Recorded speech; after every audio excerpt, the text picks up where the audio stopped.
Good morning, good afternoon, and good evening. It's me again. Hi. I am going to be reading Chapter 4 of Heaven Official Blessing today.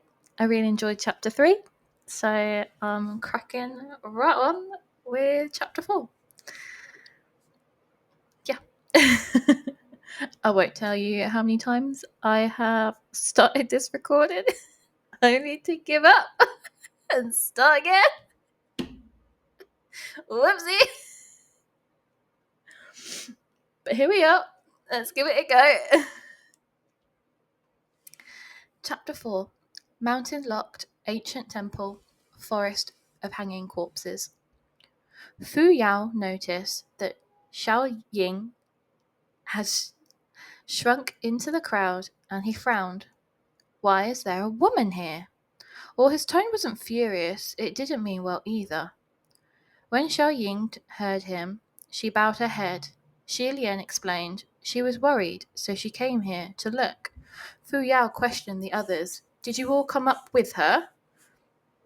The crowd was a little uncertain at first, but then they replied, Don't remember. Can't tell. No, when we came up, she wasn't here, right? Either way, I didn't see her. Me neither. I don't know why they have that accent in my head, but that's just how it happens. Xiao Ying quickly said, It's because I was following secretly. Xiao Pingtou immediately cut her off. Why did you follow in secret? Are you guilty of something? Are you the ghost groom in disguise?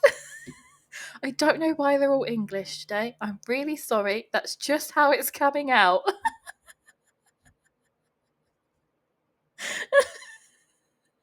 I don't know what's wrong with me today. We're going to carry on. I'm sorry.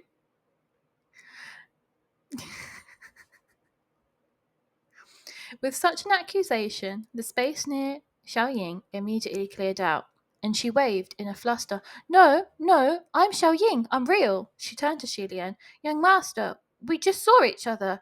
I helped you put on rouge, did your hair, and your whole makeover. Xi Lian could not find the words to reply to that. Everyone turned their eyes on him, and some started to whisper among themselves. He vaguely heard the words hobby and abnormal, unbelievable, and he cleared his throat. This was a mission requirement? Mission requirement. Nanfeng, Fuyao, you. Xi Lian looked around, and only then did he notice that Nanfeng and Fu Yao had been staring at him oddly the entire time. They very rigidly pulled some distance away from him. The way they were staring at him gave him goosebumps from head to toe. Is there something you wish to say to me? How could he have known that this girl's makeover work was so gifted that his brows were shaped elegantly, his face was fair as jade powder, and his lips were touched with rouge? If he didn't open his mouth, then he was entirely a gentle, demure, and beautiful young lady. Very cutesy, very demure. See how I do my makeup? It's very cutesy, it's very demure. This gave the two a huge shock and mired them with disbelief, making them question their lives and feel uncomfortable all over. The face was still the same face, but they no longer knew who they were talking to. Fu Yao turned to Nanfeng. Was there something you wanted to say? Nanfeng immediately shook his head. There's nothing I want to say. Why don't you guys just say something? Xi Lian asked. Just then, some men from the crowd spoke up. This is the temple of Ming Gang? I just watched the episode where they said this. This is the temple of Ming. I'm sorry, I can't do it. There's a temple of Ming on this mountain. Amazing. I've never seen it before. The crowd looked over in wonder. Xi Lian, however, suddenly said, That's right, the temple of Ming. Nanfeng could tell something was off about his tone. What is this? I probably used the wrong tone there. Xi Lian replied, The north is clearly General Ming's territory. It's not like his worship isn't flourishing. So how come there's only one temple of Nanyang at the foot? What? Shi Lian replied, "The north is clearly General Ming's territory.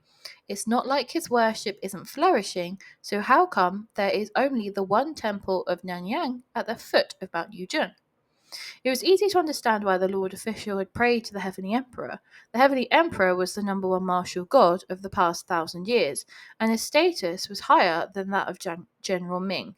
Naturally, the higher up you prayed, the more guarantee there was. However, General Ming and General Nanyang were equal in status, with not much difference. If it must be debated, then General Ming possessed 9,000 temples, over 1,000 more than Nanyang. So it was really hard to imagine why they would seek from afar and forego what lay close at hand. Shi Lian wondered, technically, even if this temple of Ming on Mount Yujun was overtaken and people couldn't find it, they could have simply built another temple of Ming. Why build the martial temple of another god? Fu Yao could understand. There must be another reason. Right, there must be another reason that would make the people in the Mount Yujun area never build another temple of Ming, Shi Lian said. Can either one of you lend me a bit more spiritual power? I'm afraid I'll have to ask. Just then, someone made a commotion.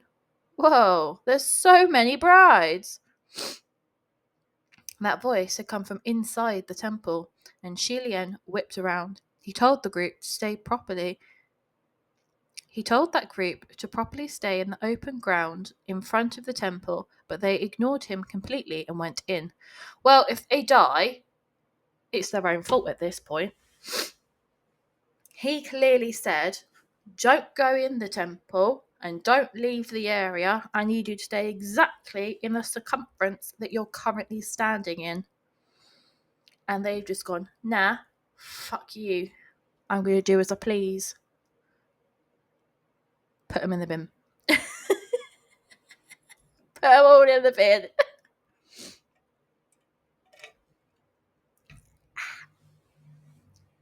Sorry, shouldn't have done that into the mic.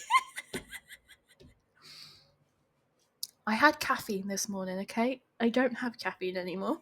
That's probably what this is.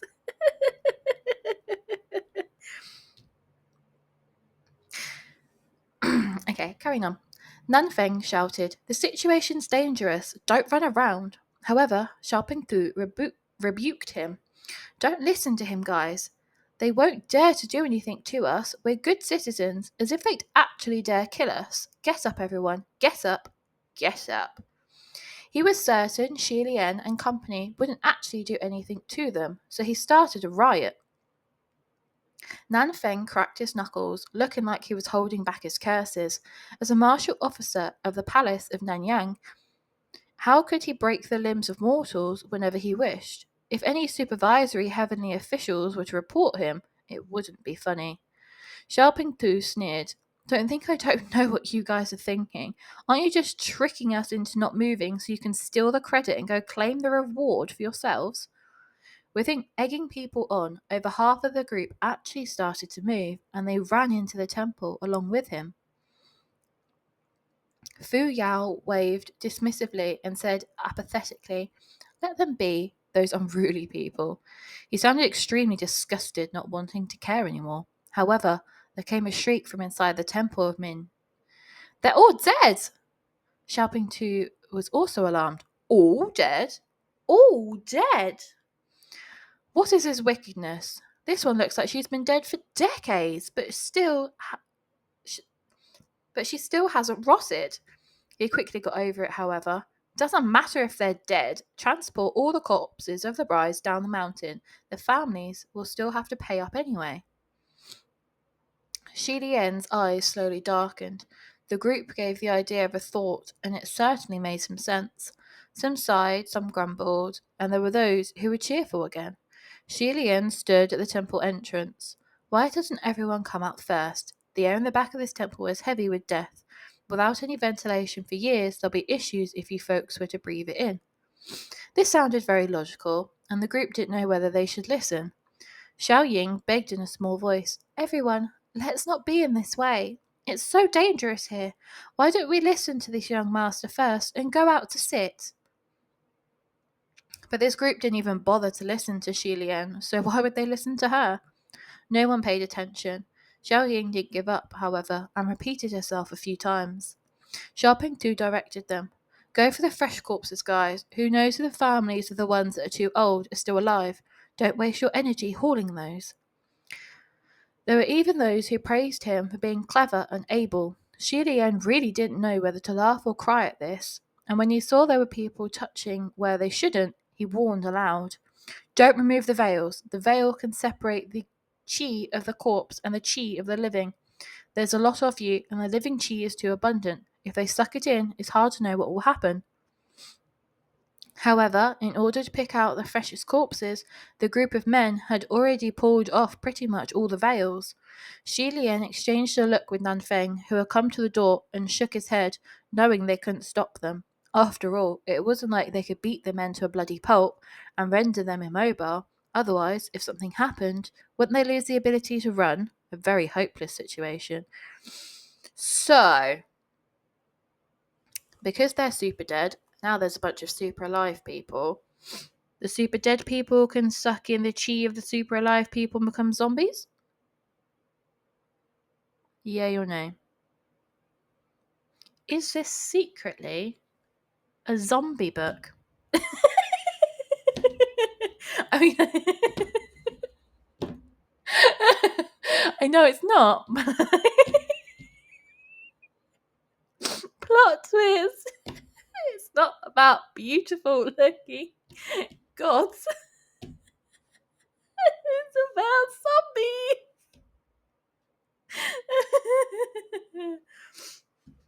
Oh dear.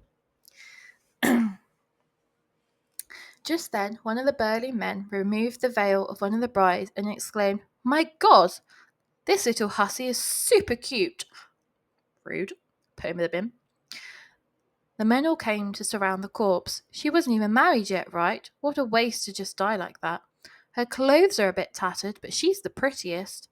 The bride probably hadn't been dead for too long. The skin of her face was still rather supple. Someone said, "I dare you to feel her up." That's gross. What's there to be scared of? Sharpeng Tu said. Then he pinched the corpse's face a couple of times. It was so silky smooth that it made his heart itch, and he reached out, ready to touch her again.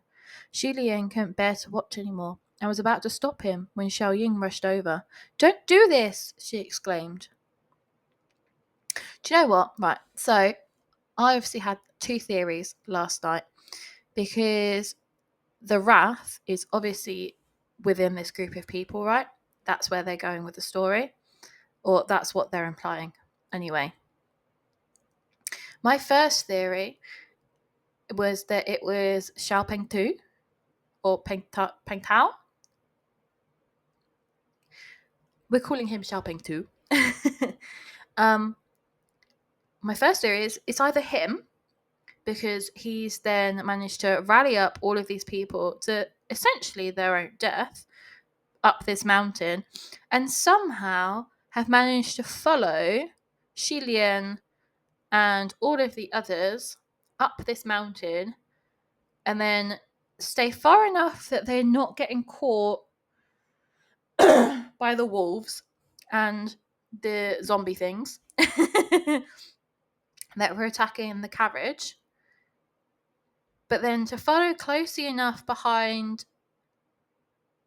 Mr. Sexy Legged Husband Man, gentle handed dude that took Xi Lian up the mountain, to still be close enough yet far enough they could follow him up the mountain. He obviously then breaks the magic barrier that was hiding that part of the mountain, followed them past the barrier, which is all very suspicious behaviour, right? So if the Wrath was going to pretend to be anybody else, if they was going to shapeshift, being Xiao Peng Tu and guiding all of these people to their impending death seems like a very good idea, right? That's theory one. Theory 2 is it's Xiao Ying, because she's the only woman in this whole situation. And in my eyes, if the Wrath was going to be anybody and guaranteed protection, it would be Xiao Ying, because why would a man attack a woman? Even though in the past they've called her ugly or whatever it be, her flat face, she's not abiding by, the stereotypical pretty norms of this time period. They're still not going to attack her because she's a woman. So that would be a good option, right? Because all the men could turn against each other at some point because, men fight each other.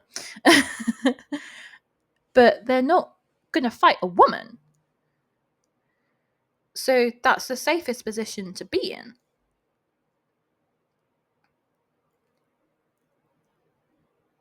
I don't know whether I was going with this.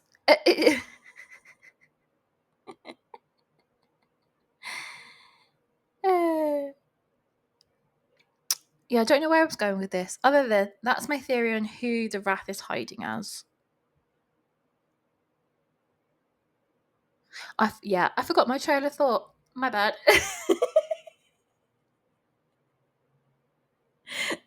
I'll just carry on reading.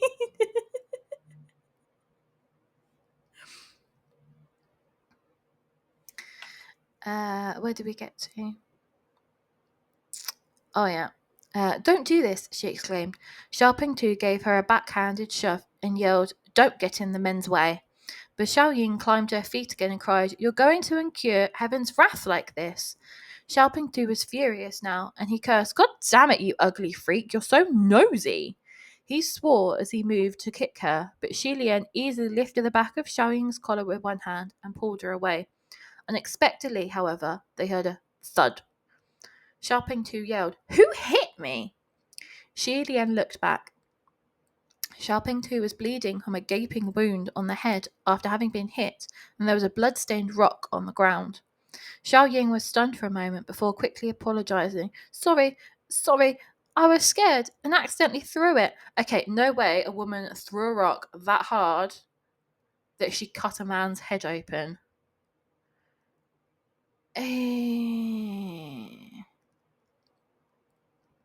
However, even if she was eager to take the blame for it, no one would believe her because the direction was completely wrong. Right, so it wasn't her. This rock was hurled from a window behind Xiaoping Tu. When Xiaoping Tu yelled, everyone had turned to look in that direction, just in time to see a flash of a shadow outside the window.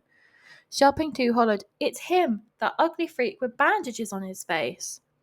Shi Lian stuffed Xiao Ying into Nanfeng's hand and strode a couple steps forwards. Propping his right hand on the window lattice, he hopped over and ran towards the forest in pursuit. A few of the bolder ones who had their eyes on the bounty followed him and leapt out the window as well. However, when Shi Lian reached the edge of the forest, he suddenly caught a whiff of blood. Sensing something was off, and with alarm bells ringing in his head, he came to a sudden halt. He warned, "Don't go in." He had shouted his warning. Oh, my bad.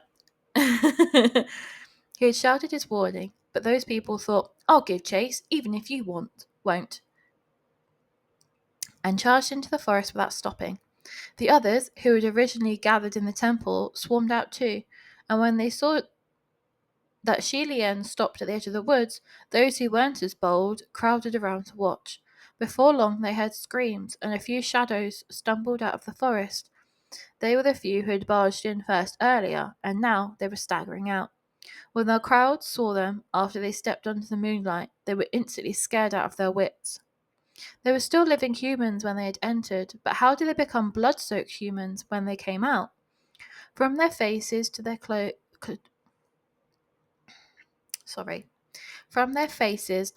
of their bodies, these people were stained with red, the blood gushing forth like a spring. If someone bled this much, it meant certain death. However, those men were still making their way towards them. Step by step, terrified, everyone retreated uniformly until they were behind Shi Lian. Shi Lian raised his hands. "Calm down. The blood isn't theirs." Sure enough, those men said, "Yeah, the blood isn't ours. It's..." Even when drenched in blood, The horror of their faces could not be concealed. The group followed the eyes of those men and looked into the forest. It was pitch black, so they could not see exactly what lay within. Shi Lian took over a torch, took a few steps forward, and then raised it to probe ahead. Something in the darkness dripped onto the torch, giving off a sizzling sound. He glanced at the torch before looking up. After composing himself for a moment, he raised his hand and then tossed the torch up. Although the whole torch only illuminated the area overhead for an instant, everyone still got a clear look of what had been above the trees. Long black hair, deathly pale faces, tattered military officers' uniforms, and arms dangling in the air. The swinging corpses of more than 40 men were suspended upside down at varying heights on the trees. No one knew how long their bodies had flowed, but they had yet to dry up. They dripped and dripped, forming a terrifying scene, a forest of hanging corpses amidst a falling rain of blood.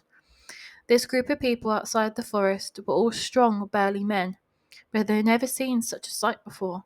They were petrified into silence. When Nan Feng and Fu Yao came over and saw this scene, their expressions froze. After a moment, Nan Feng said, "Green ghost." "Indeed," Fu Yao agreed. "It's his favourite trick." Nan Feng turned to Shi Lian. "Don't go over there. It'll be a bit of a problem if it's him." Shi Lian looked back and asked, "Who are you talking about?" "A near supreme," Nan Feng replied. Shi Lian asked, puzzled, "Near supreme? You mean close to the power level of a supreme?" "That's right," Fu Yao said. "The near supreme green ghost is a malicious creature who has been evaluated by the palace of Lingwen as close to the level of a supreme. He adores games like this forest of hanging corpses. You could say that he's infamous."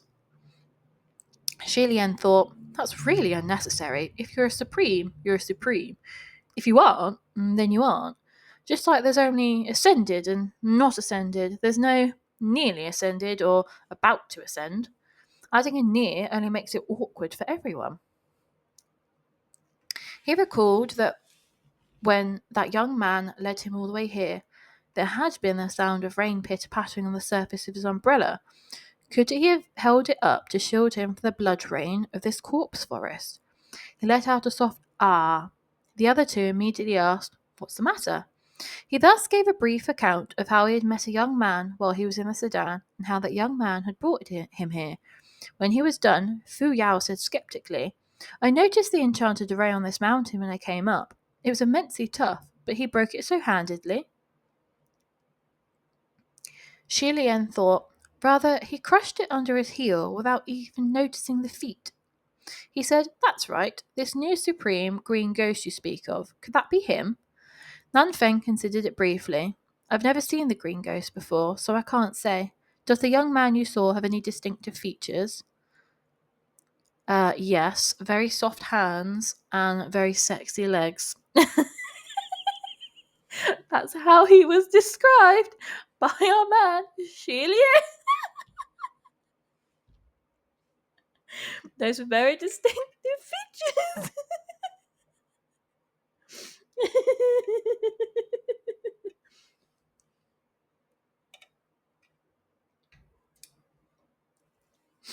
Oh dear. "Silver butterflies," Shi Lian said. Earlier, when Nan Feng and Fu Yao saw the forest of hanging corpses, they remained considerably composed, but the instant those two words left Shi Lian's mouth, he could clearly see the drop on their faces. Fu Yao exclaimed in disbelief, "What did you say? Silver butterflies? What kind of silver butterflies?" Shi Lian realised he had probably said something significant and explained, "They're like silver, yet also like crystal. They don't seem to be living creatures, but they looked quite pretty." He saw Nan Feng and Fu Yao exchange looks with expressions so grim their faces were almost green. After a while, Fu Yao said darkly, "Leave. Right now." "We haven't settled the case of the ghost groom yet. How can I leave?" Shi Lian said. "Settle?" Fu Yao said. He turned back and sneered. "Seems like you've really tarried too long in the human realm. This ghost groom is merely a wrath. Even the green ghost of this hanging corpse's forest is merely a near supreme, as pesky as he might be. After another pause, he suddenly said in a stern voice, "Do you know who the master of those silver butterflies is?" Shi Lian replied honestly, "I don't." "Even if you don't, there isn't time for me to explain now," Fu Yao said stiffly. "In short, he isn't someone you can handle. You'd better hurry back to the heavenly realm and ask for reinforcements." "Then you head back first," Shi Lian said. The master of those silver butterflies never showed any hint of malice," Shi Lian said. "If he does harbour malice, if he really is as terrifying as you claim, then no one within the perimeter of Mount Yujun would be able to escape his clutches. All the more reason someone has to stand guard here right now. So why don't you go back first and help me seek reinforcements?" He could tell Fu Yao didn't want to remain here and deal with so many troublesome matters. If that was the case, then Shi Lian wouldn't force the issue. Fu Yao was a straightforward person, so he really did leave on his own with a toss of his sleeves. Shi Lian turned towards Nanfeng and was about to inquire further about the young man when there was another commotion in the crowd. Someone shouted, "We caught him! We caught him!" Now, Shi Lian didn't have time to ask anything anymore either. "Who did you catch?" Two more bloody figures emerged from the forest. One was a burly fellow who had charged into the forest earlier, and who was one of the few who was not scared off by the blood rain in the corpse forest. The other one was a young boy being dragged along by him in a firm grip, his head and face messily wrapped with bandages. Shi Lian still remembered what the tea master he had met earlier in the little shop had said. Apparently, the ghost groom is an ugly creature living on Mount Yujun, and because it's so ugly, no woman loves it, which is why it grew hate in its heart and began robbing others of their brides to ruin their happy occasions. They thought that might have been a rumour at the time. Who would have guessed that there really was such a person? Be that as it may, whether he was the ghost groom was a different matter altogether. Shi Lian was just about to take a close look at the bandaged boy when Xiao Ying rushed over. She yelled, "You've got the wrong person. This isn't the ghost groom. He isn't." Xiao Tu shouted back, "He was caught red-handed and you still say he isn't? He paused, as if something had suddenly dawned on him. Then he continued, "Oh, I was wondering why you're always acting so strange, always insisting he isn't. So you're in cahoots with the ghost groom." "No, I reckon that's just an ordinary child, or maybe her child, out of wedlock, that she hides in the mountain." "Theory? Maybe." Stunned, Xiao Ying hurriedly waved her hands. "No, no, I'm not. He's not either. He hasn't done anything. He's just an ordinary. Tu pressed on aggressively. "Ordinary what? Ordinary ugly freak?" He yanked at the bandaged boy's hair a couple of times and said, "Then why don't we take a look at how this ordinary ghost groom looks, since he loves stealing others' women so much?" His random grabbing made a mess of a few strips of the bandages, and the bandaged boy instantly held his head and screamed. His cries were full of fear, incredibly mournful and pitiful. Shi Lian seized Xiao Pengtu's arm. "Enough!" When Xiao Ying heard the boy's screams, her tears tumbled down, and when she saw Shi Lian stopping Xiao Pengtu, it was akin to seeing hope. She hurriedly grabbed his sleeve and begged, Young master, help me! Help him!" Shi Lian cast her a look, and Xiao Ying let go of his sleeve in embarrassment, as if he was afraid he would scorn her touchy-feely hands and would not want to help her anymore. Shi Lian comforted her. "It's fine." He took another look at the bloody-headed bandaged boy and realized that he was also peeking at Shi Lian with wide, bloodshot eyes through the gaps in the bandages under his hands. The boy only stole a glance before quickly lowering his eyes, and he hurriedly secured the bandages again. Although he did not reveal his face, a patch of skin was exposed, and that bit was already horrifying, as if it had been burned by fire. It was not hard to imagine how scary the face that laid under the bandages was, and the others sucked in a breath while the boy shrank even more. Shi Lian noticed that the way those two cowered was exactly the same. It was as if they were afraid to step into the light, afraid to see other people, He sighed inwardly. Next to them, Xiao Pengtu was alarmed. What are you scheming? We are the ones who caught the ghost groom. Shi Lian let go of him. I'm afraid the ghost groom won't let you catch him so easily. My friend searched around here earlier and he didn't find him. It's possible this boy came much later. The real ghost groom should still be here. Xiao Ying also mustered up her courage. You want the reward money, but you can't just catch anyone at random to make up the numbers. Xiaopeng too clearly wanted to hit her again after hearing this. He had been causing trouble since earlier, and Shi Lian finally couldn't endure it anymore. He waved his hand, and Ru flew out to give Xiaopeng too a slap with a thwack that knocked him over. Nan Feng seemed to have reached his limit too, and immediately followed up with a kick. Yeah, bitch! The youth finally toppled to the ground and remained still. This person was the lead instigator, so once he became immobile, the crowd didn't know who to take aim at and settled down.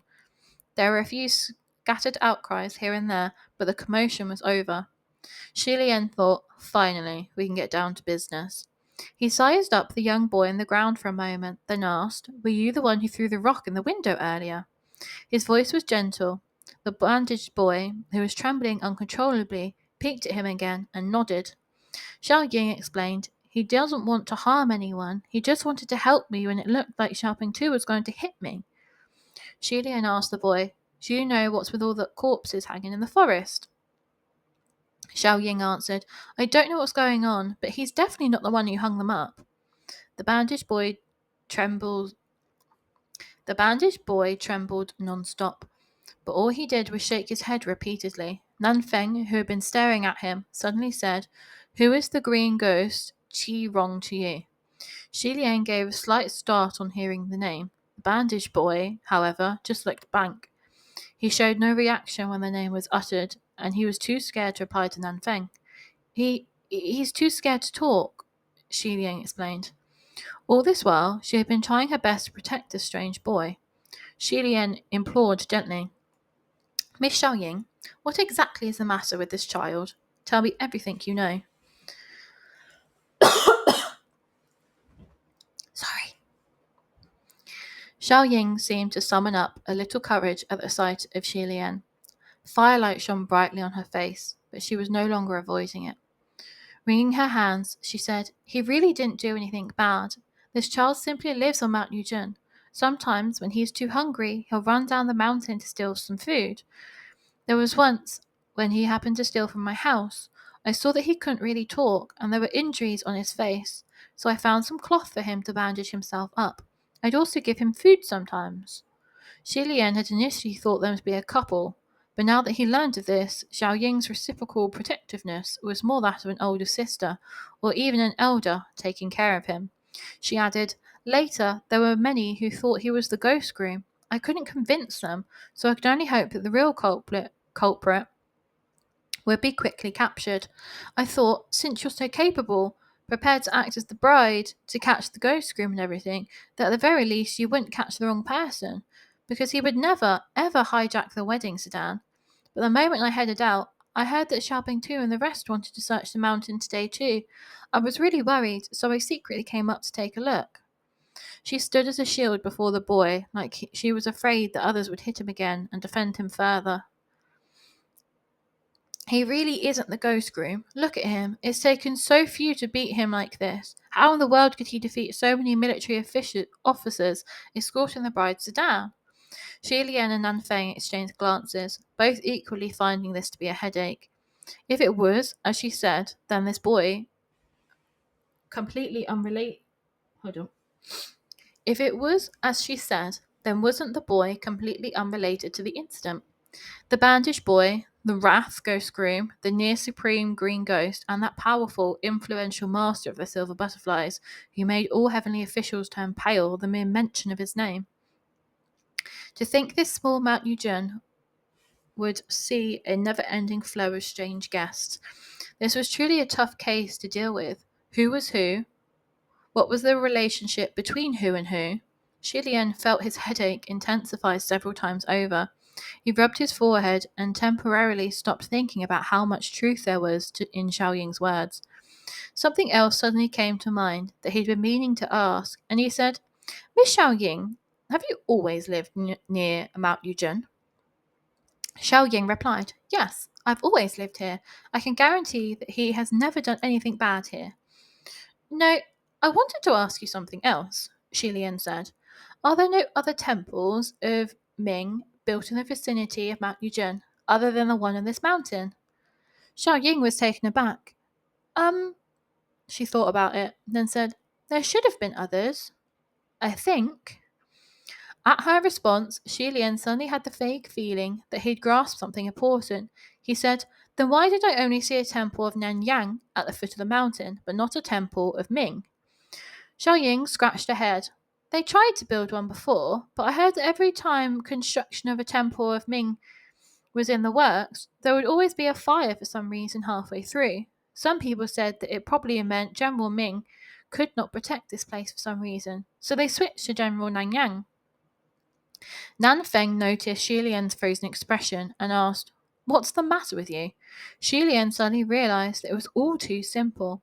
The brides who could not smile, the temple that caught fire for no reason, the temple of Ming locked away by the enchanted array in the mountain, the majestic martial god statue of General Pei, the ghost groom who had disappeared into thin air after being wounded by Ru, all too simple.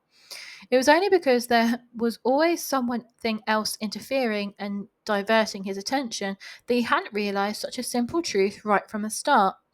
He forcefully seized hold of Nangfen and explained, Lend me some spiritual power.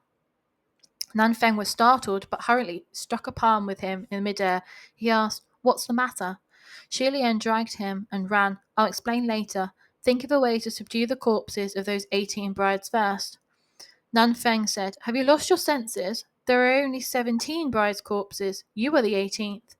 Shi Lian said, No, no, no. He explained, There were only 17 before, but now there are 18. Among the 18 brides' corpses, one is fake. The ghost groom is hiding among them. The two dashed back to the temple of Ming. However, the back of the great hall was already completely empty. There was only a pile of messily strewn red veils where the bride stood earlier. Seeing this sight, Shi Lian cried mentally, This is bad, this is bad. Darn it, darn it. He quickly picked up the veils on the ground. After he did so, he heard alarmed cries coming from outside the temple. The two looked around the window and saw that a mob of women in scarlet wedding dresses had formed a circle and was slowly closing in on the group of villagers. Each of the women had a pale greenish face wearing a smile, her arms raised straight out. They were the corpses of the brides from earlier.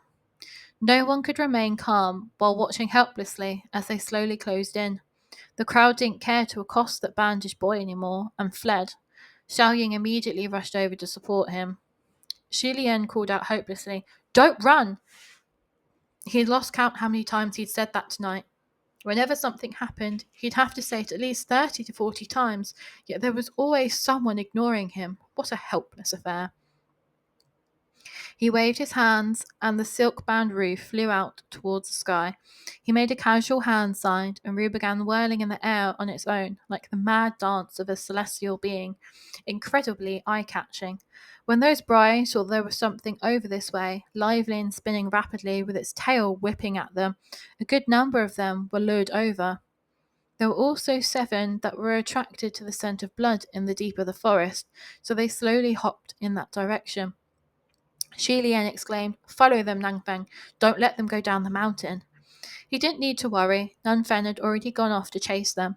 2 of the brides came and attacked in Shi Lian's direction, their fingers bright red, their nails sharp. Shi Lian took out the red veils he collected off the ground earlier and held them out with both hands. 2 of the veils spun as they shot out, squarely covering the heads of those 2 brides. Instantly, their movements stalled. As expected, when the heavy bright red veils covered their eyes and the noses of the corpses, they could no longer see the shadows of mortals, nor smell their scent, and since their dead bodies were stiff, they couldn't bend their own arms to remove the veils. They could only grab randomly at the air with their extended arms, as if they were playing blind man's buff. This was truly both a horrifying and silly sight. Shi Lian stood in front of them and tentatively waved his hands in front of the 2 brides' eyes. and when he saw they were grabbing cluelessly in another direction, he contemplated for a moment, but in the end, he still couldn't help but say, "Please forgive my impropriety," before seizing their arms and placing their claws on each other's necks. When the two brides suddenly felt something in their hands, their bodies shook, and since they couldn't see anything, they started strangling each other viciously. Shilian then quickly ran off with a wide wave of his hand, and Rue followed him like a streak of white rainbow before landing on the ground to form a large white circle. Shilian called after the people who were fleeing in all directions. "Everyone, get in the circle." The group hesitated as they ran, but Shilian... No. The group hesitated as they ran, but Xiao Ying immediately helped the bandage boy over to stand inside. After some thought, she ran out again and dragged Xiaoping Tu, who had passed out on the ground, into the circle as well. Right then, one of the brides hopped to the edge of the white circle, and her claws shot out to grab for them. Yet it was as if they were transparent. Yet it was as if there was a transparent wall that forcibly divided the space. Xiao Ying noticed the bride couldn't hop in, no matter how she tried, and quickly shouted, "Everyone, come in quick! They can't enter this circle!" When the men saw this, they hurried back like a swarm of bees. Thankfully, Shi Lian had Rue burst into a great length beforehand, and the circle was big enough. Otherwise, he would be worried that there would be people squeezed out because it was too cramped. The brides couldn't hop into the circle and knew they couldn't do anything to this group, so they uniformly spun around and, shrieking, lunged in Shi Lian's direction. However, Shi Lian was already waiting for them, and from his sleeve he pulled out a large bundle of veils. The many red cloths in his hands spun up, down, left, right, flying in all directions, both his hands and feet moving non-stop, covering each one as they came, swift and precise. With every bride veiled, the bride would begin to slow and feel around like a blind person. The veils in his hands were spun to blurs as they were thrown with ease, forming countless red silhouettes flying through the air. The people inside the circle actually started cheering in spite of themselves. "Nice! Amazing! So amazing! You trained for this, right?"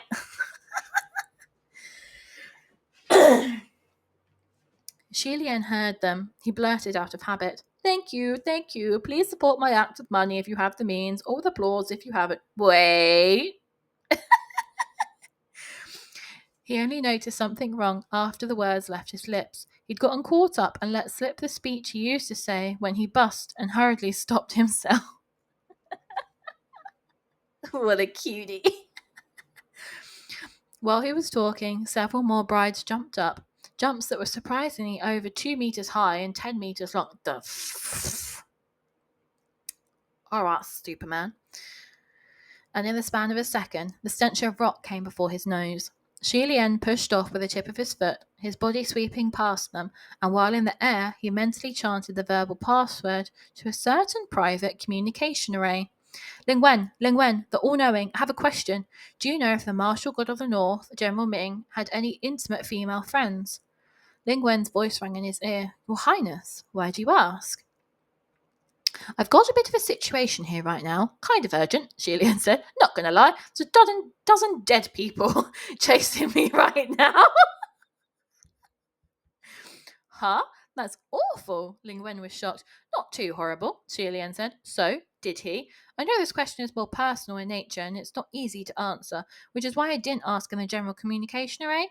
It's necessary for the mission, and the information will never be divulged. You've misunderstood, Your Highness, Ling Wen replied. It's not that this question isn't easy to answer, but it's that old Pei really has had too many intimate female friends. Your question is so sudden, I don't know which one you're referring to at the moment. Shilian almost slipped in his step. All right, then, among General Pei's family... Shilian almost slipped in his step. All right, then. Among General Pei's female friends is there one who is possessive, extremely jealous, and has some form of disability. Now that you've mentioned it, I do recall someone, Ling Wen replied. Shilian sent 2 more veils flying, causing another round of applause, and he spun around, cupping his hands to the audience in thanks. Tell me. Ling Wen began. Before Old Pei ascended, he was a general. He became involved with a female general of an enemy state on the battlefield, someone extremely beautiful and fierce in character. Her name was Shang Chi? Chi? Is the J for Jesus, is that a J sound? Or is that a ch sound? I don't know why I'm asking, because you can't reply, because this is a recording. When you listen, please tell me. Because X is sh, but that doesn't mean that J is not ch.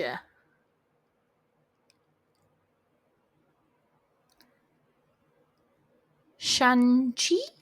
Xuan? I don't know how to say that one. Okay. Mrs. G. Yeah. Her. Shilian acknowledged. Ling Wen continued. General Pei is someone who, when he sees a beautiful woman, he'll have to go and entangle himself, even if there's a blade to his throat. This woman led an army and crossed swords with him, and she was defeated. Miss G became a prisoner of war and was taken to the enemy camp. While the guards weren't paying attention, she was planning to end her life on the spot, but she did not succeed. A general cut her virgin sword in half with one swing of his blade and saved her. And this dashing General Pei of the enemy state was the General Ming who later ascended. Sorry.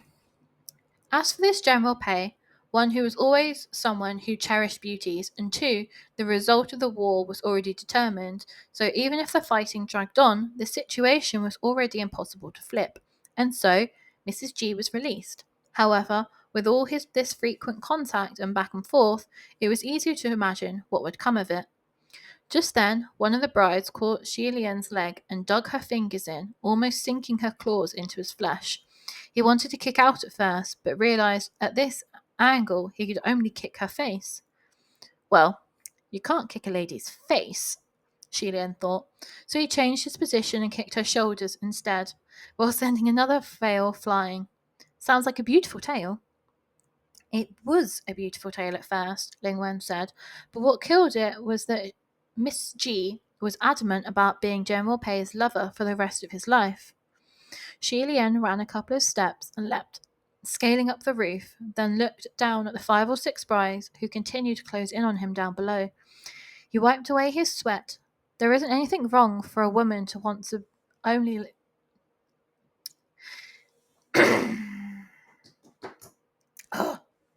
There isn't anything wrong for a woman to want to be the only lover in a lifetime.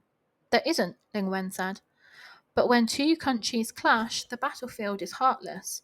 Those two had originally agreed willingly that it was going to be a short-lived affair, that today would exist, but not tomorrow, and to speak only of romance and not of war.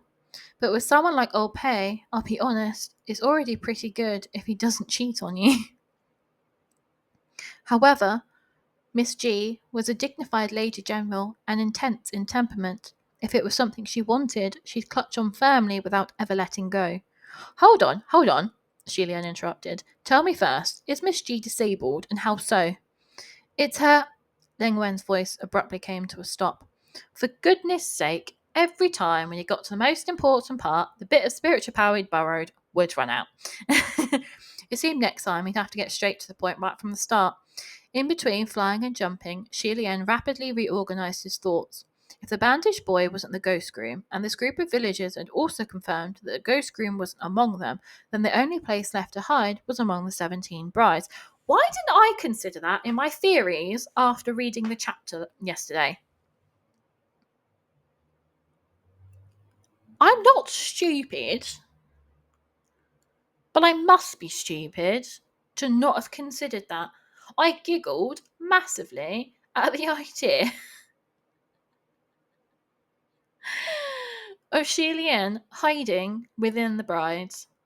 because he's like an almost 6 foot man hiding among 5 foot, 5'4" women.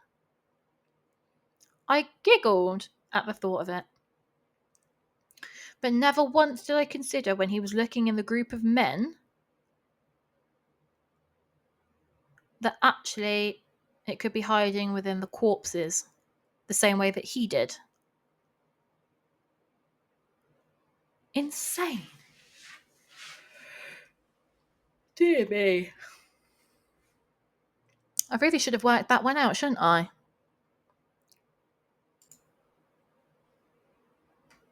When Shilian snuck into the fold, the ghost groom couldn't immediately tell that the numbers were wrong. On the flip side, when the ghost groom mixed in with the brides, Shilian also couldn't tell there was an extra corpse at a single glance.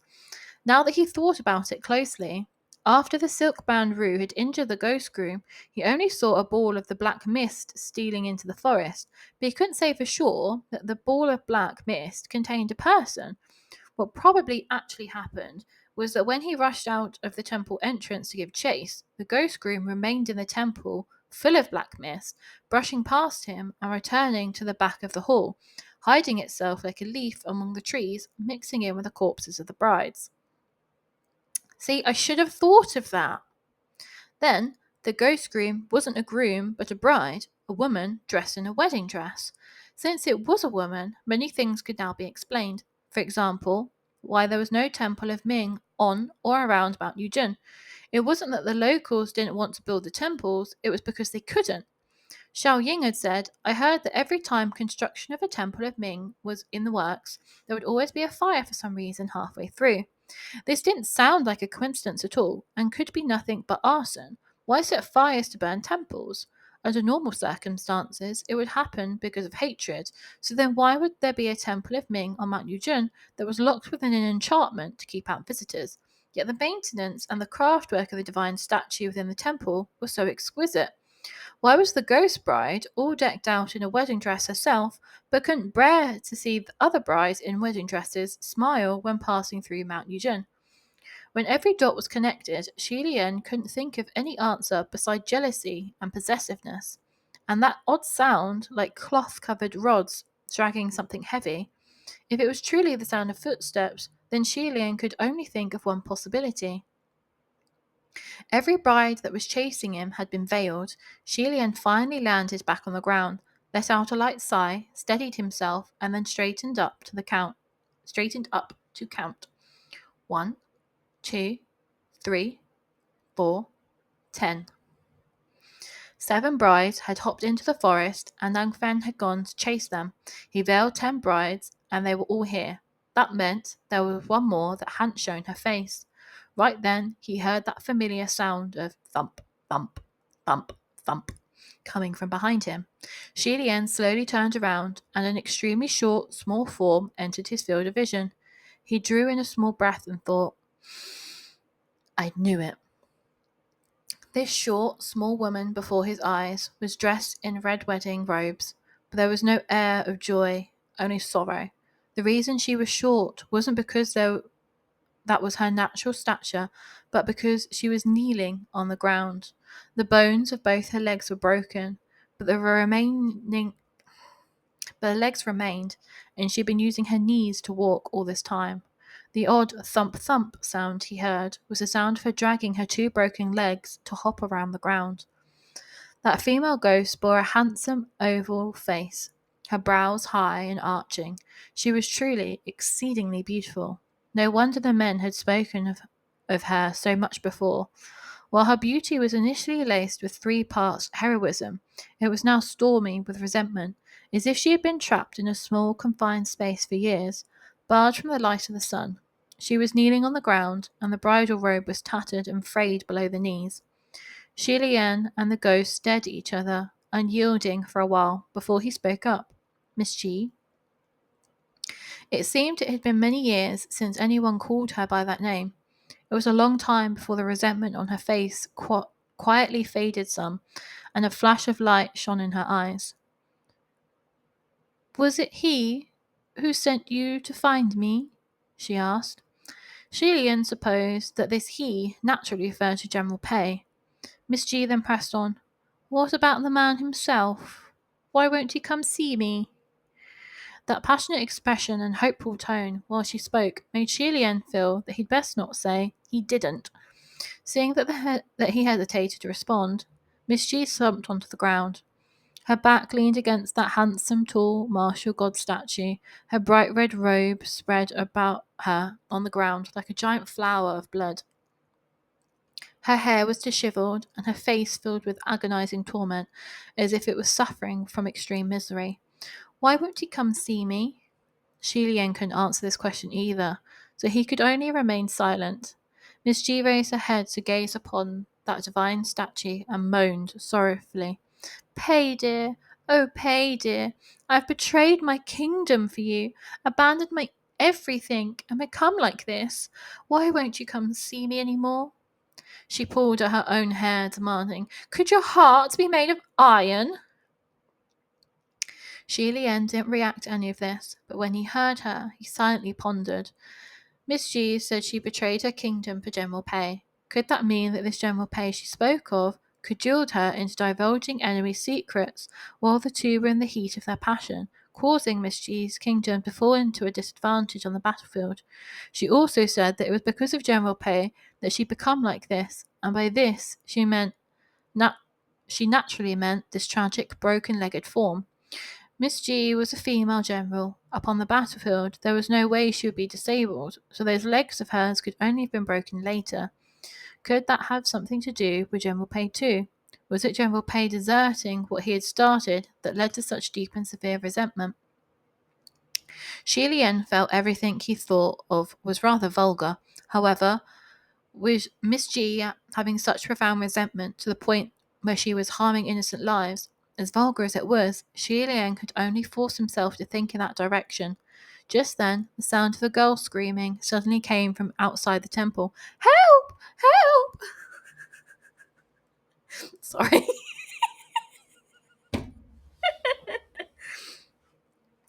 Shilian and Miss G both looked out the window at the same time. Where Ru had formed the white circle, a man was trying to drag that bandaged boy out while Xiao Ying clung to the man's legs, not letting go. The man started yelling curses. It was Zhao Peng Tu. Fuck off, you dumbass! What if you call that female ghost over? Xiao Ying shouted. If she comes, she comes. You're scarier than any ghost. I'd rather see a female ghost instead. Turns out that Zhao Peng Tu, who Shilian had knocked out with one whip of his silk band, had come too. When he saw the sluggishly fumbling brides all around, he first jumped in surprise, but soon realized none of them could detect humans. He was exceedingly gusty, hot-headed, and foolhardy, and he planned to drag the bandaged boy down the mountain to collect his bounty, while no one else dared to move. He didn't care at all whether or not this boy was really the ghost groom. Everyone down at the mountain said he was, so he was. Yet unexpectedly, Xiao Ying pounced over, screaming and shouting, alerting all the drifting brides in the surrounding area, including Miss G inside the temple of Ming. Hold on. Shilian saw that it was him again and mentally grumbled that he should have whipped harder earlier. Best if the man was whipped so hard he didn't wake for 3 days and 3 nights. He shouted, Go back into the circle! Xiao Ping Tu saw that a stream of black mist had come lunging at him and hastily retreated. However, the bandaged boy was still in his grip, and Xiao Ying was still clinging onto his leg, so in the end he was still too slow by a beat. Instantly, the black mist enveloped him, and he was then sucked back to Miss G's hand. He turned his head to look. Wasn't this dishevelled, long-haired, haunting, chilling woman the beautiful corpse he had touched among all those brides lying on the ground earlier? Yes. You perverse man, touching a corpse, is now going to be murdered by the corpse. Karma. It wasn't until that moment that he finally learned what fear meant. He shrieked at the top of his lungs while Miss G curled her 5 fingers, digging them deep into the back of his head. Ooh. In an instant, his skull was pulled out through the heavy layers of flesh on his scalp. Ooh! That skull that was just pulled out was still steaming hot. Ew! Its mouth still wide open and screaming, ah!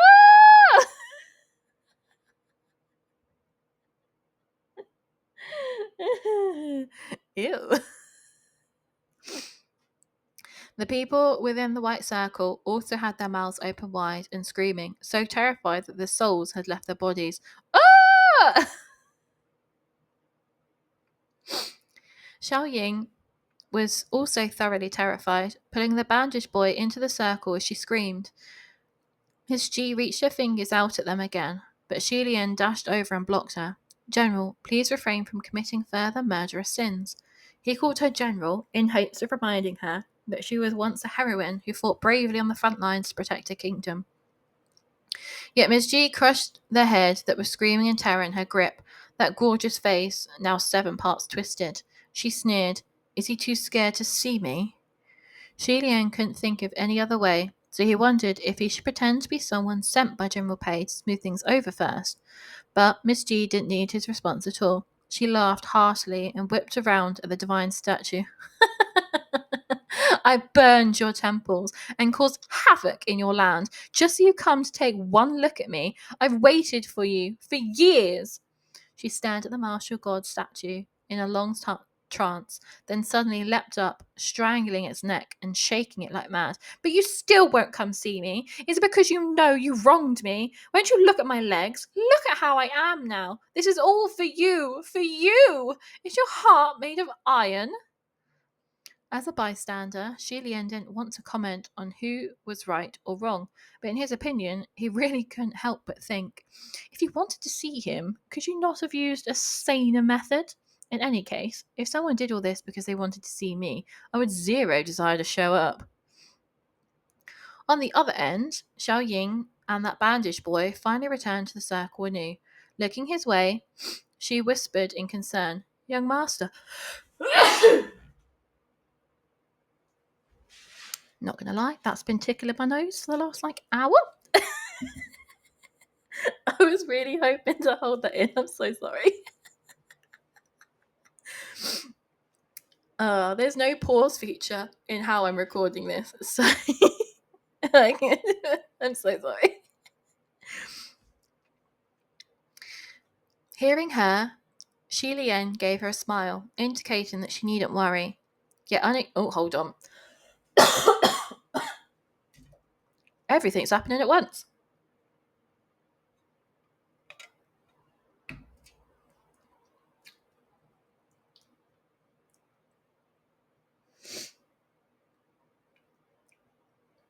I think we're good now. Maybe.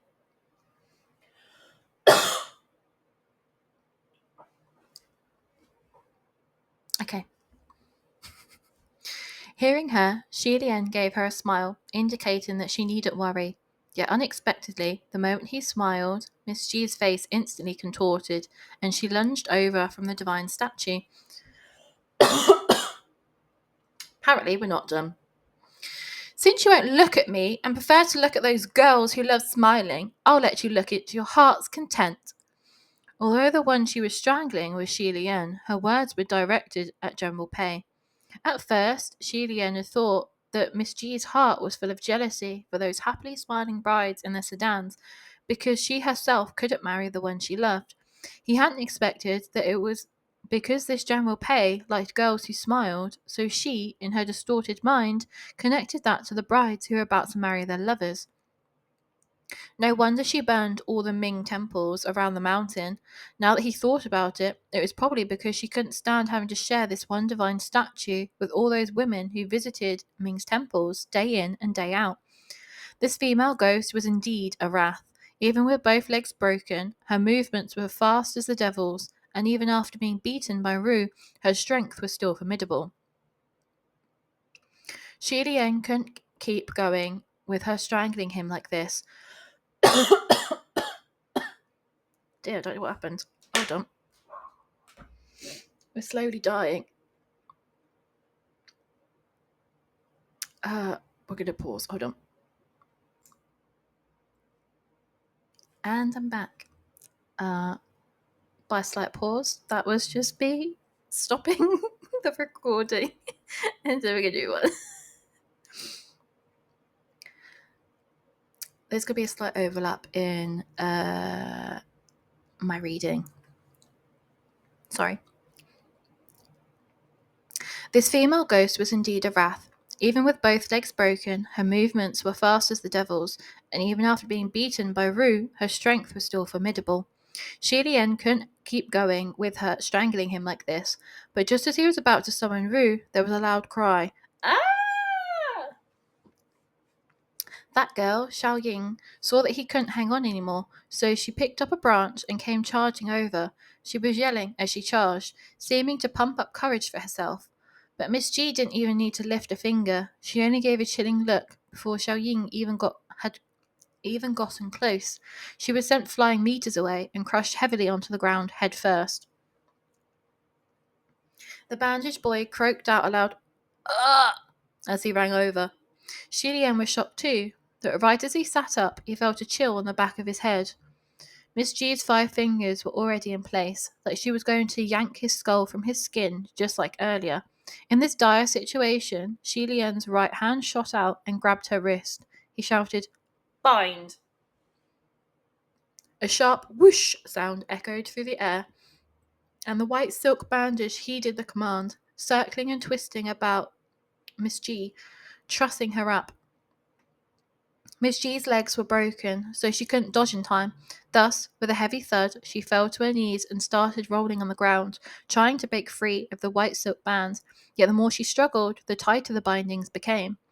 The instant he was set free, Shi Lian didn't even take a moment to catch his breath before he immediately got to his feet and ran to where Xiao Ying landed. Even with Rue having been recalled, most of the crowd still didn't dare to move rashly. But there were also a number of daring villagers who had gotten used to the fumbling bride and went circling. The bandaged boy who was kneeling next to Xiao Ying's sprawled form, not knowing what to do, so anxious it was like a small insect on the rim of a boiling pot. No one dared touch her, afraid that she had broken something critical, and if should struggle, the injury would worsen. Shi Lian gave a quick once over and knew that no matter how careful he was, it would be pointless. There was no way she'd survive such a fall. While he hadn't interacted much with this girl, Xiao Ying hadn't even spoken with her much. Shi Lian still knew that she was a kind-hearted girl, despite her ugly appearance. Such an ending for her truly made the heart heavy. At least Miss G shouldn't be able to struggle free of Rue. Shi Lian thought, even if it's pointless, Xiao Ying shouldn't be left in this position right before her death. And so, he very carefully flipped her over. Xiao Ying's face was covered in blood, and the crowd around clicked their tongues and sighed as they watched. However, she still had breath left, and she whispered, "Young master, have I made things worse?" Although she didn't make things worse, she didn't actually help either. Shi Lian was already going to summon Brew at the time and didn't require anyone else's help. Besides, with that single branch of hers, even if she had managed to hit Miss G, it wouldn't have done anything. Never mind that she would have been able to get anywhere near the female ghost's body in the first place. With all that, this could be said to be a completely meaningless death. Shi Lian answered, "No, you've been a great help. You see, the moment you came over, the female ghost's attention was diverted, which was how I had the chance to subdue her. So thank you very much. But you can't do that again next time, alright? If you're going to help, you'll have to tell me first. Otherwise, if I don't pick up on it, things will go downhill fast." Xiao Ying chuckled. "Young master, you don't need to comfort me anymore. I know I wasn't any help, and there won't be a next time." Her words were jumbled and unclear, and when she spat out a mouthful of blood, there were even a few broken front teeth mixed in. That bandaged boy was shaking with panic, "Ooh, ooh, ooh," trying to speak. Xiao Ying turned to him. "In the future, don't go down the mountain to steal food anymore. If you're discovered, you'll be beaten to death. If he ever gets hungry, he can come to me," Shi Lian said. Xiao Ying's eyes lit up hearing this. "Really? Then thanks so much." She smiled and smiled until suddenly 2 lines of tears streamed down from that pair of tiny eyes. She whispered, "I feel I haven't lived through many good days in all my life here in this world. Shi Lian didn't know what to say, so he gently patted her hand. Xiao Ying then sighed. Never mind. Maybe I'm just born unlucky? Her words jumbled. Her jumbled words certainly did sound a little odd. With a bent nose and slanted eyes, an appearance so ugly it was silly, her bloodified tear-streaked face was almost funny to behold. With tears still rolling down, she choked. But even then, I I still... Her breathing stopped and she passed with those words. The bandaged boy saw that she had died and started to weep quietly while hugging her dead body. His face was buried in her belly, like he had lost his only pillar of support, and he didn't dare to raise his head no matter what. As for Shi Lian, he reached out and helped close her eyes. He spoke to her mentally. You're stronger than me. Right then, the sound of a bizarre bell tolled. Clang, clang, clang. 3 booming tolls, and all of a sudden Shi Lian felt his head go dizzy. He wondered out loud, what's going on? Then he looked all around. All the brides had collapsed to the ground, only their arms still up and reaching towards the sky. The crowd of villagers had also slumped, as if they were all knocked out by the sound of the deafening bells.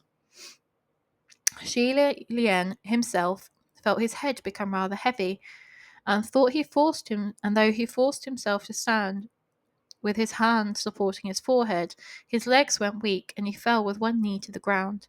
Fortunately, someone helped support him. When Shi Lian looked up, it was Nanfeng. Turned out, the moment those 7 brides entered the forest, they immediately spread out.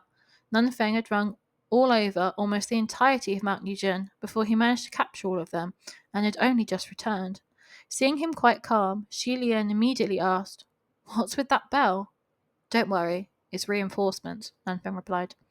Shi Lian looked over, following his gaze. Only then did he notice that, before the Temple of Ming, a row of soldiers had appeared, standing there since who knew when. These soldiers were outfitted in armour, emitting sharp and awe-inspiring auras, and their bodies were enveloped in a thin sheen of spiritual light. In front of the soldiers there stood a poised, elegant, and tall young military general, obviously not a mortal. That military general approached with his hands clasped behind his back and came before Shi Lian, bending slightly at the waist, giving a quick bow. Your Highness? Shi Lian hadn't yet opened his mouth to make inquiries before Nanfeng whispered next to him, This is General Pei. Shi Lian instantly took a glance at Miss G, who was on the ground. General Pei? This General Pei didn't quite match what he had imagined, and what was also grossly different from the divine statues. That divine statue's heroic form was vivacious, its eyes spirited and energetic, with a handsomeness that was aggressive and invasive, while this young military general was also handsome. His complexion was pale, and his countenance was as calm as cool as jade. There was no sense of a murderous aura, only an unrippled tranquillity. He was a military general, but he could also be said to be a tactician. General Pei noticed that Miss G on the ground and spoke. The palace of Lingwen informed us that this incident at Mount Yuzhen might be related to our palace of Ming, and so this servant has come. I didn't expect that it really did have something to do with us. We have troubled your highness. Shi Lian thanked Lingwen mentally. He wondered how in the world was the palace of Lingwen inefficient. He replied, General Pei is working hard too. Miss G, who was still vaguely struggling, heard the words General Pei and suddenly looked up. She demanded enthusiastically, Pei dear, is that you? Have you come? Have you finally come? She was bound by Rue, and as overjoyed as she was, she could only rise into a kneel. Yet unexpectedly, her face immediately blanched the moment she saw that military god. Who are you? On his end, Shi Lian had already given Nanfeng a general account of just what the Ghost Groom affair was about. When he heard her, he wondered, isn't that this General Pei? Could she have waited for too long and doesn't recognise him anymore? This is General Pei, Nanfeng answered, but it's not the one she's waiting for. Xi Lian was confused. Are there two General Peis? Yet Nang Feng replied, that's correct. There are indeed two of them. Turns out, the General Pei this female ghost Miss Ji was waiting for was the main god of the temple of Ming. The one before them now was the deputy god of the palace of Ming, a descendant of the senior General Pei.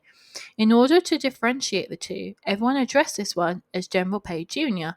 In legitimate Ming temples, both must be worshipped, one facing the front and one facing the back. General Pei was the principal god of the main hall, so his divine statue faced the entrance of the temple, whereas General Pei's junior divine statue was set up behind. While he was of a later generation than his ancestor, by looks they appeared no different than brothers. Two ascendees from one household was certainly considered a beautiful tale. Miss G scanned the area and didn't see the other one she wanted to see among the soldiers either. She cried bitterly, "Where's Pei Ming? Why hasn't he come? Why won't he just come and see me?" General Pei Jr. inclined his head and replied, "General Pei has important business to attend to." Miss G muttered, "Important business?" Tears streamed beneath the long hair draping over her face. "I've waited for him for hundreds of years. What important business could he have? Back then, in order to see me, he would have crossed half the border in one night. So what important business could he have now? So important that he can't even come down to spare me a glance. Is there something important? I just don't think there is." General Miss G, "Please be on your way," General Pei Jr. said. From the troop, two soldiers of the palace of Ming approached and pulled Ru from Miss G's person. After it affectionately wrapped itself back around Xi Lian's wrist, he gently patted it twice to comfort it. Miss G allowed herself to be grabbed by those two soldiers, briefly dazed, before she suddenly started struggling with force, cursing while pointing to the heavens. "Pei Ming, I curse you!" This screech was sharp, and Xi Lian was taken aback, thinking to himself, "Isn't this cursing the ancestor in front of this descendant?" General Pei Jr., however, didn't react at all. He said impassively, "Please excuse us." Miss G screamed until she went hoarse. "I curse you! You'd best never fall in love with anyone. Otherwise, if that day should come, I'll curse you just like me, to burn with the fire of love unceasingly, forever and ever. The fire of love will burn your body, scorch your heart and your insides." Right then, General Pei Jr. greeted Xi Lian and the others. "Excuse us, please wait a moment." Then he raised his middle and index finger and lightly pressed them against his temple. This was the spell to activate the spiritual communication array, so he had to be communicating with someone. A moment later, he and dropped his hand, clasping it behind him again, and turned to Miss G. "General Pei wants me to tell you that's impossible."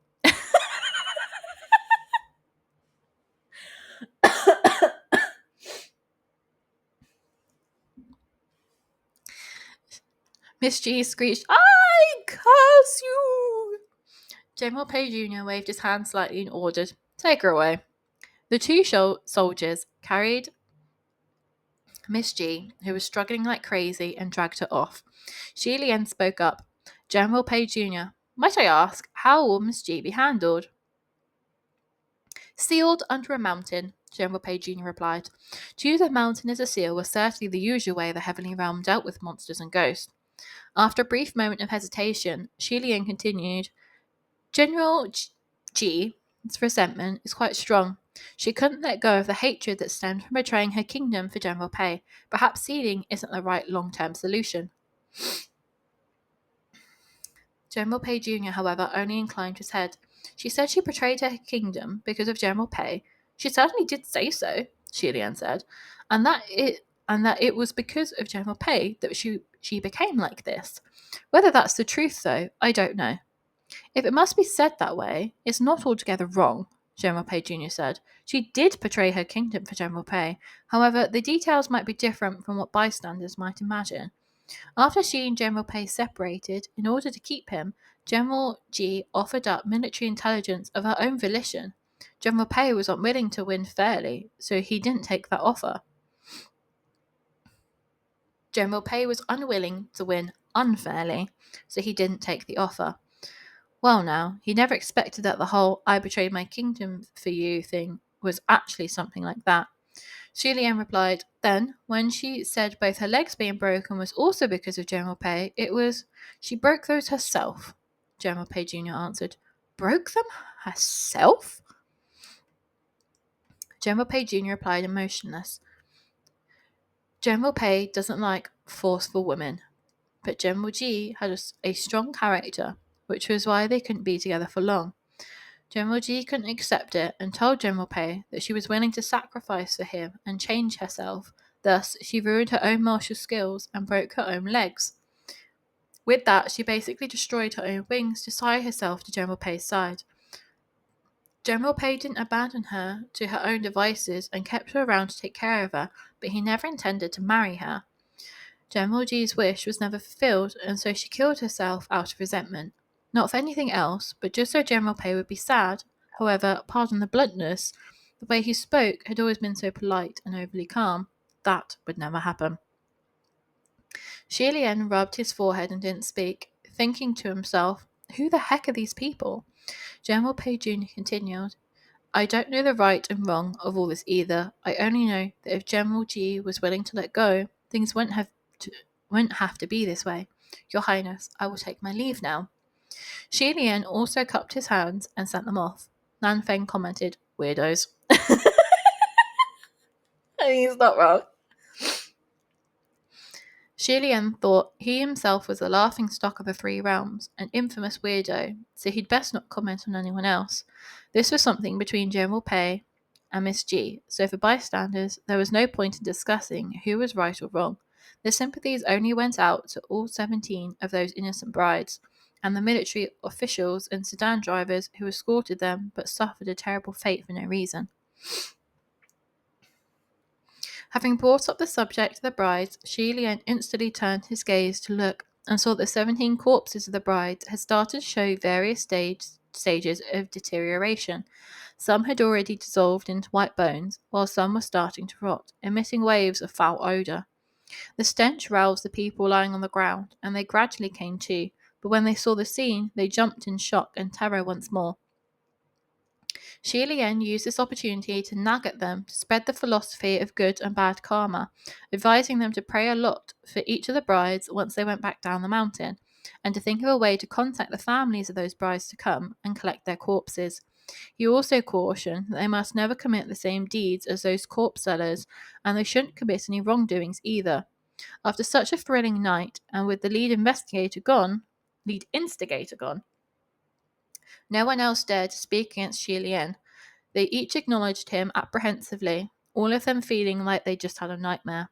Only then did they realize they had acted as if possessed. Why were their minds filled only with money when there were so many dead people around? Thinking back, they all found it horrifying. The night before, everyone was doing the same thing, relying on the fact that their numbers were great and they had a leader, and they all rushed in without thinking. Now that they harbored fear in their minds, they very earnestly repented and prayed for blessings. The day hadn't yet broken, fearing that there might be wolves and others stirring up trouble.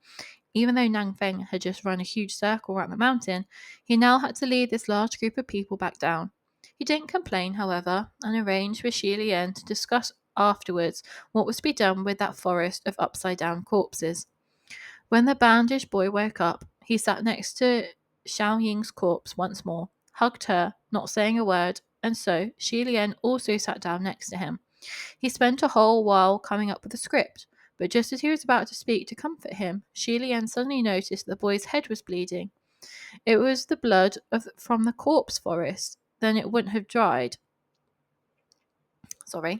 If it was blood from the corpse forest, then it would have dried, but this blood was still dripping, so it could only be from an injury. Right then, Xi Lian told him, your head is wounded, take off your bandages and let me have a look. That boy slowly looked up, and those bloodshot eyes glanced at him like he was scared and hesitant. Xi Lian smiled gently. Don't be afraid. If there's a wound, then it must be dressed. I promise I won't be scared off by you. The boy hesitated for a moment, then turned around, and circle by circle, he slowly unwrapped the bandages. His movements were very slow, but Shilian waited for him patiently and was already pondering the issues that would come after. This boy, for sure, can't stay on Mount Nugent anymore, but where can he go? He can't come back to the heavens with me, and I don't even know where my next meal is coming from. I'll have to think of a reliable way to settle him. And the green ghost, Chi-Rong.